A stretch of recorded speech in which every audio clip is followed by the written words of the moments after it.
छॾाए केरु ॿियो मोहम्मद मुसीबत हटाए केरु ॿियो ख़ुदा जे कंहिंखे पकड़े क़यामत में कंहिंखे हिदायत नसीबी अचे जे सिर बि अदालत नसीबी क़यामत में कंहिंखे हिदायत नसीबी अचे जे सिर बि अदालत नसीबी बस रहमत जा बादल वसाए केरु ॿियो मोहम्मद मुसीबत हटाए केरु ॿियो ख़ुदा जे कंहिंखे पकड़े छॾाए केरु ॿियो मोहम्मद मुसीबत हटाए केरु ॿियो ख़ुदा जे कंहिंखे पकड़े मुजरिमनि लाइ माफ़ी वठणु कमु नबीअ जो पुठियां साथ लाए हलणु कमु नबीअ जो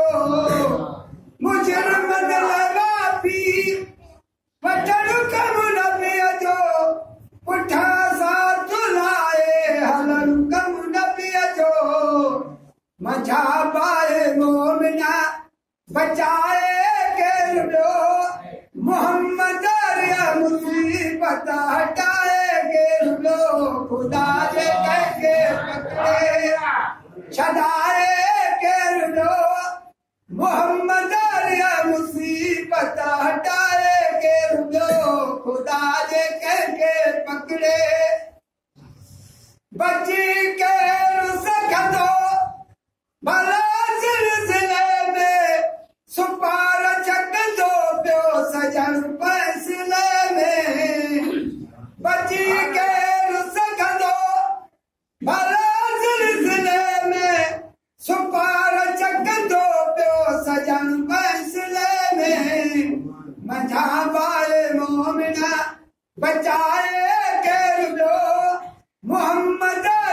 मुसीबत हटाए केरु ॿियो ख़ुदा जे कंहिंखे पकड़े छॾाए केरु ॿियो मोहम्मद मुसीबत हटाए केरु ॿियो ख़ुदा जे कंहिंखे पकड़े ख़ुदी जो छमे जॾहिं कार्य जी कोरट सिपो पास कीअं पोइ बिना पासपोर्ट ख़ुदी जो छमे जॾहिं हिकु हारीअ जी कोरट सिपो पास कीअं पोइ बिना पासपोर्ट अहिड़े वक़्तु गल सां लाए केरु ॿियो मोहम्मद मुसीबत हटाए केरु ॿियो ख़ुदा जे कंहिंखे पकड़े छॾाए केरु ॿियो मोहम्मद मुसीबत हटाए केरु ॿियो ख़ुदा जे कंहिंखे पकड़े कंदो कारणी छल